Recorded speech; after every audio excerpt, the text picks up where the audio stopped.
scarcity, it's supply, but we're going to review demand real quick. I'm sorry I didn't grade the test. I really did try, but I brought the wrong documents home. So, yeah, I know I'm terrible. But here's the thing, when I grade it, not all of the questions are going to have the same weight. Just so you know, so like when it's asking about the characteristics of demand, it's not going to count as many points off as the definition. So this is a review for what we've already talked about. What's the law of demand? Prices go up, demand goes down. So if something costs more, you want less of it.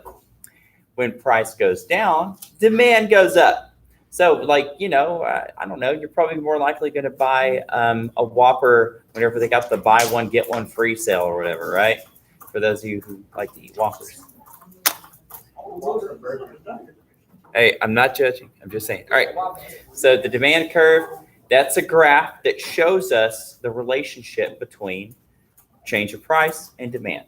So graphs are very important in economics. So are statistics. Stats is like one of the most useful forms of math you can ever come up with. So elasticity of demand is how much demand changes with a price change. Elastic demand will change a lot. Inelastic will change little or not at all. So we're talking about things that,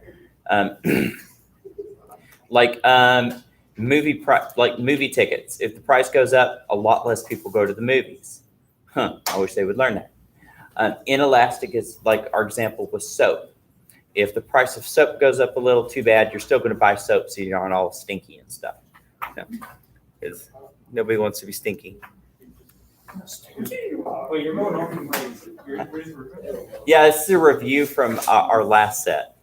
We're about to start the new set. So when is the demand curve accurate? Well, when a change reflects one or the other, pretty much. So this is where a lot of you got wrong on your test, I'm sure, because a lot of them were blank. 4 non-price factors that determine demand: change of income, substitution effect, complementary products, changes of attitudes. Remember, change of income had to do with, well, how much money you're getting in. Substitution effect meant if you had choices. If you could get a cheaper choice, you're going to probably go for the cheaper choice unless you're just one of those people who chases that brand and you got to have that brand. Complementary products, that's like paper is a complementary product to printers. Or ink. Or ink, yeah. Oh, so a complementary product is something that, like, if you buy one thing, you're going to have to get more of it. Yeah, well, so or it has kind of to go towards it. If you have shoes and you get laces, like different laces. Or like getting like a Nintendo, you need to buy more games. Or what's that really nasty candy? It tastes like vitamins. Pez. You have a Pez dispenser and you got to buy Pez to put into it. Gosh, it tastes like stale Flintstones to me. It's just, yeah.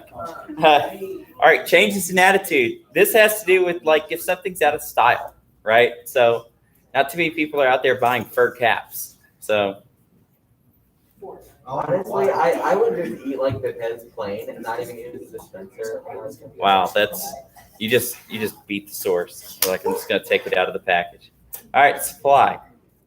How business owners adapt to meet change in price. So this is the next little mini unit thing. I'm still waiting on those Chromebooks. As soon as we get the Chromebooks in, I'm going to start helping you piece together your project. So because I want you to have an economic project. We ain't talked about it yet because I ain't got Chromebooks yet. So whenever it comes in, I'll get the online kit set up with it as well. But it's essentially going to be where we're going to have, I want 2 of them. I want a microeconomic one and a macroeconomic one. And of course, the micro is probably going to have something to do with the business idea, but the macro is going to have to do with something like an economic model for like a country. So, all right, so moving on. So here, this has to do with motives. Why do people start businesses? For profit. People want money because money gives you choices to do other things and not only a sense of satisfaction. So profit, the definition for it is the difference between the cost to produce a good or service and the amount it is sold for. Please keep in mind the definitions found here are the same definitions that are going to be on your test in the future. So I'm going to put this PowerPoint up on Google Classroom. Heck, I better do that right now. I wonder how much it costs to make a pair of Nikes. Probably like 3 cents. Yeah, I wouldn't be surprised if like a pair of Jordans only cost like 50 cents to make. This is literally a T-shirt on styrofoam, and that's what I'm wearing. As a You shoe. could be factually correct about that. $60, and they probably cost something of that, and they're genius. Like, okay, you take $8, you turn it in to $40. Exactly. Just put Yeah. Supreme on a pizza and sell it for $50. Oh, okay. So I went to a. All right, so hey guys, we're going to go on later. All right, so it costs $8 to make a pizza. So here we have human cost. You have to pay the person for, bless you, the natural cost and the capital resources. So I sell it for $10. My profit is $2. So once again, it goes to the definition: the cost to produce, the amount it's sold for. So you subtract the cost to produce from the amount sold for. Now that's simplistic because we know that there's other things that can go in it as well. We'll talk about those in a bit. But honestly, for the human part of that, it wouldn't even be. Okay, let's say you can make 50 pizzas in an hour, Okay. right? And they're getting paid $10 an hour. Yeah. So That reduces the human cost. exactly. And the thing is, companies study this so that they're able to determine what that cost is. Like factories, for example, they time out how often somebody's supposed to be able to like pump out a product every like minute or few Right. seconds. Well, also even like you could use that aspect and take it to how many of the total products are you pumping out Yeah. per minute. So you're paying less for the human aspect because you can get so much done, but also you're getting way more out of it because you're putting out so much more. And technology changes that. If you get better machines that can pump things out faster, that's only going to increase your potential profit, and it's going to cut down how much it costs for that human. Let's see here. All right, next one. So here we have a diagram. Hey guys, over here. Guys. So you have law of supply. As prices increase, supply increases. Why? It's because if people want to buy more of something, well, okay, remember demand. If a price goes up, the demand goes down. If demand goes down, there's more of those things stuck on the shelves. So the supply increases. As a price decreases, supply decreases. So that means if things are cheaper, you sell them faster. Therefore, you have less supply, right? So if I'm selling sodas for 50 cents each, and then I bring the price up to $1, less people are going to buy sodas. Therefore, I have more sodas in supply. But in bulk, it costs you $10 to buy. Yeah. So and see, bulk is easier, I think, because bulk, they can just package it, so it's easier to store, things like that. Like that hoodie thing I said. You can buy 40 hoodies for $10. Yeah. Well, they also like selling bulk because it costs money to keep things in storage. And if you can sell a lot at once, you might as well go ahead and sell it for a lower price so you can save money on storage and stuff. Hey, if you're online, I'm posting our notes for the day up now. I'm sorry I forgot it before we began. It's labeled as supply. And it should be up online now. All right. So, yeah, just remember, all of this goes together. Supply and demand, they're always changing according to prices. But you need to understand the relationship of that. I've been trying to find some good videos on economics other than just Khan Academy stuff. Yeah. Can I tell you a real life example? I was watching a YouTube video. Hey, Joey, can you stop touching his legs? Yes. Okay, so there was this guy I used to watch on YouTube. Yeah. He, back in like 2010, there was this one game that was really popular. Uh-huh. And he, I don't know. It was for DS, and like he went to because there was a whole lot of supply, Uh-huh. so they raised down the price. So he went to Toys R Us to buy like all of them. They were like $6 like a game.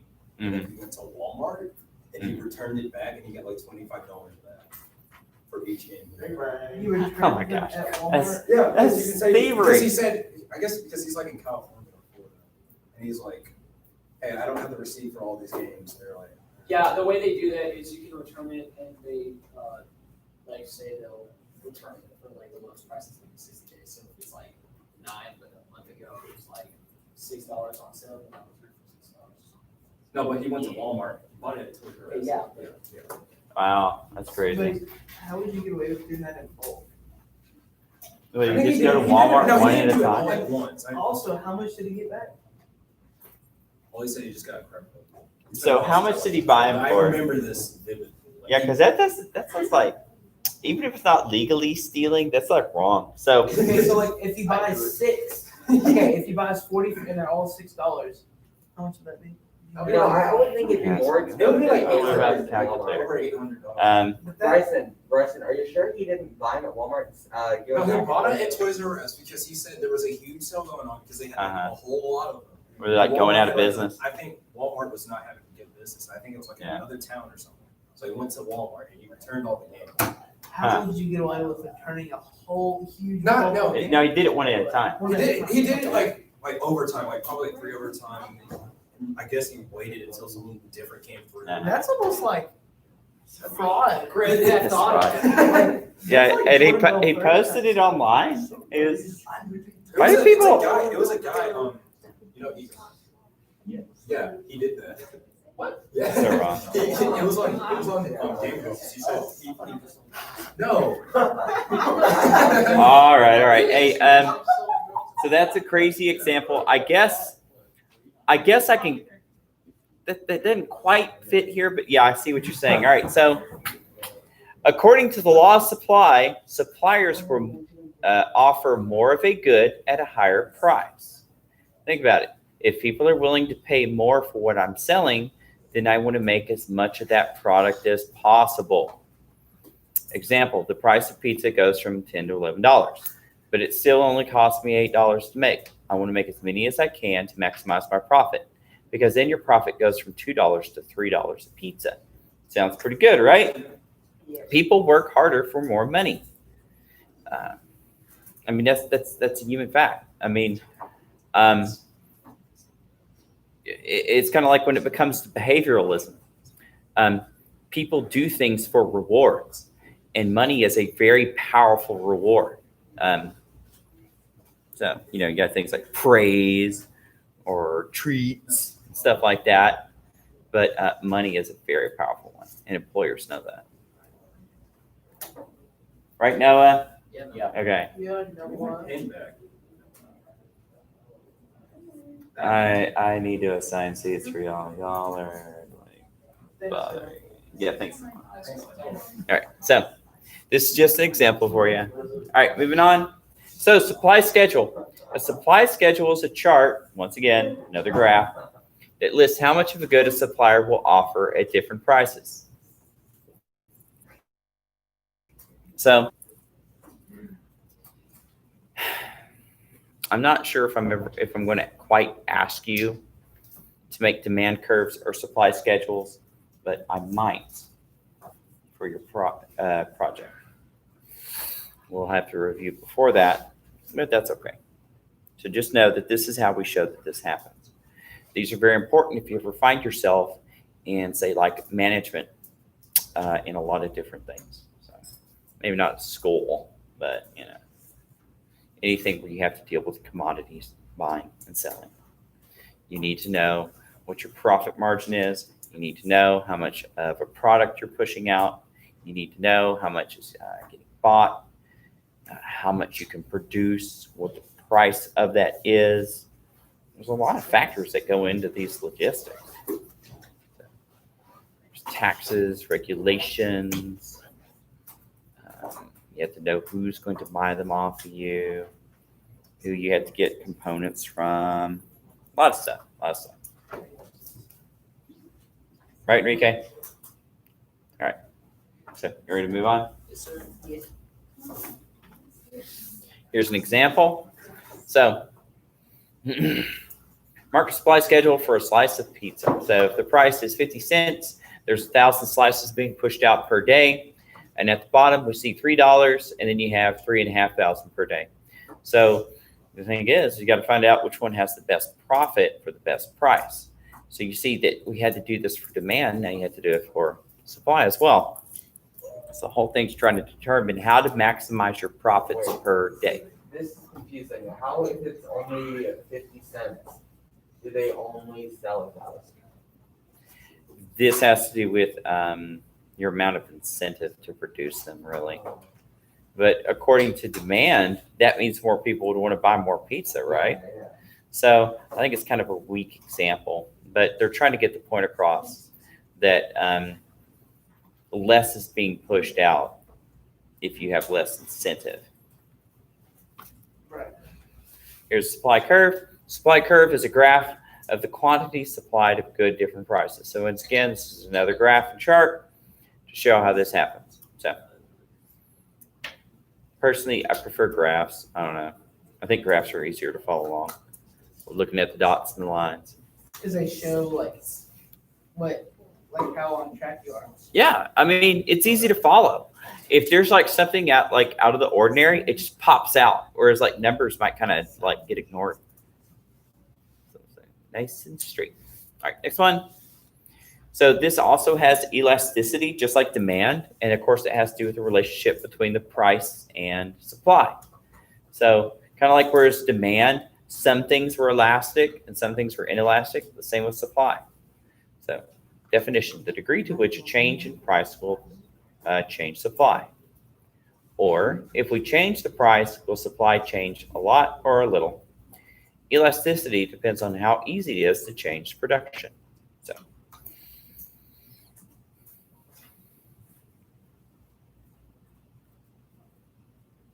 of course, as you know, like with some things, even if the price goes up, they can't change the production very quickly.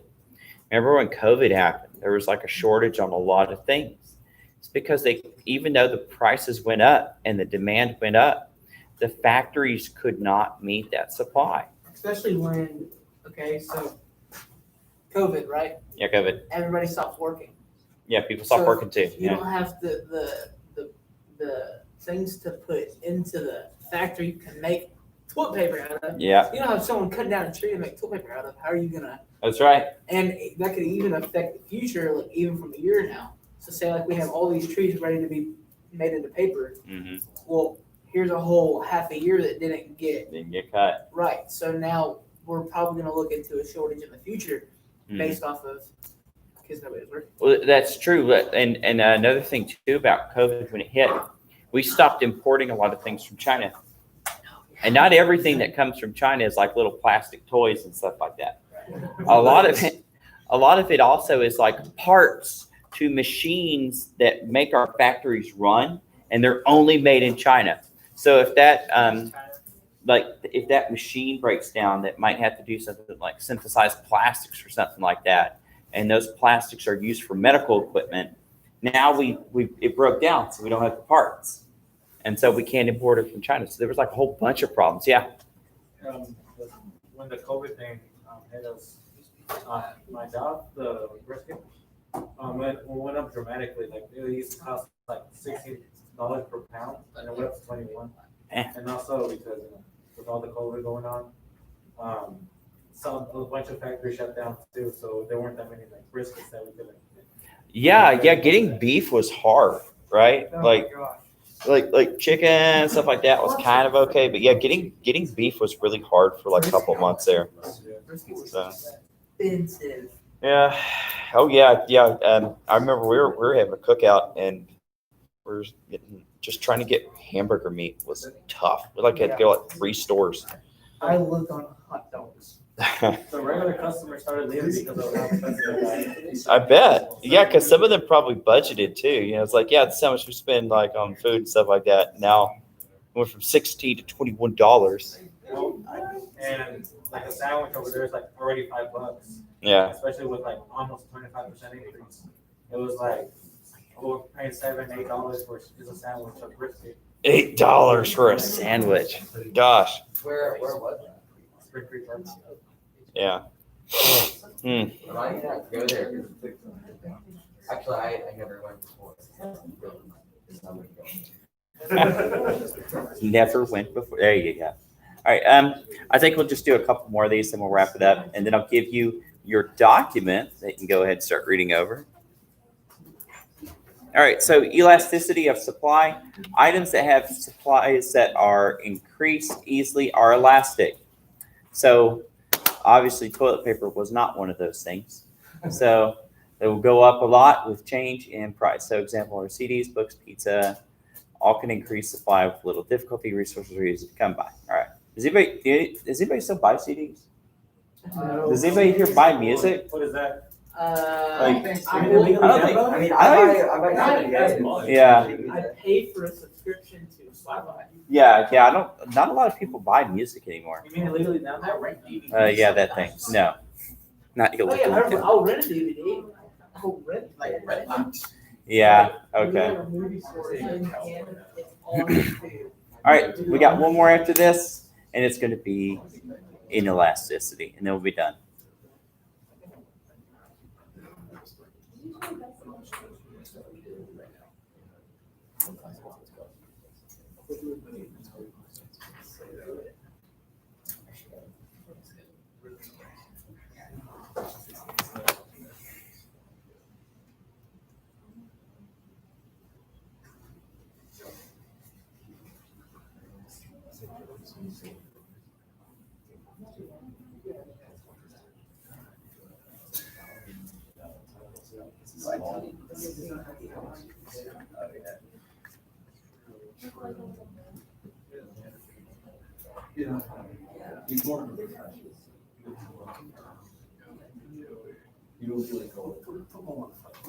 Y'all about ready for the last one? Yes, sir. Okay. No problem.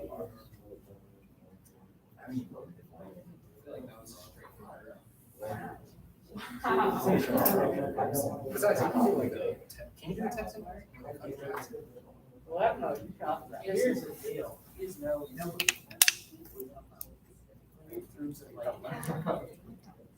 Maybe cost you. Whenever he has like sick.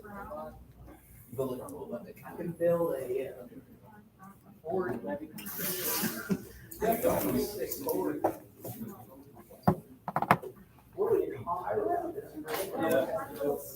Yeah. It's a game. It's Sim Fortress 2, and it's a game that's like.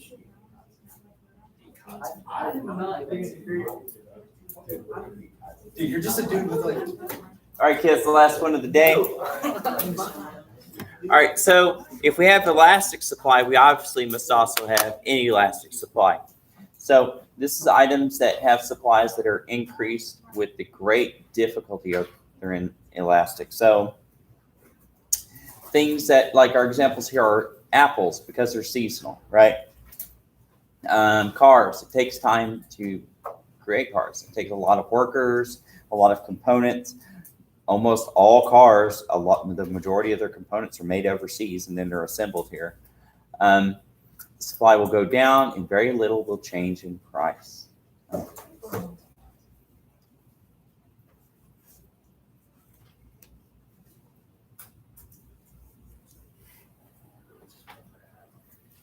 So the harder it is to make, the more inelastic it is regarding its supply.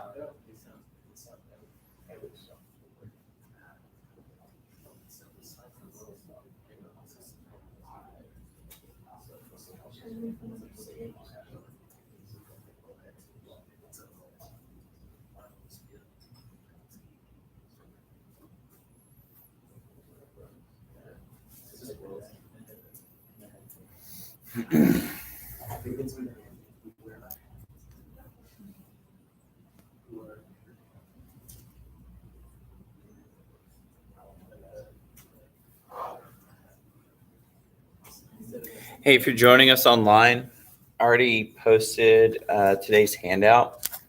So go ahead and read over that, and we're going to have a discussion over it and a summary paper of it that we're going to talk about on Thursday.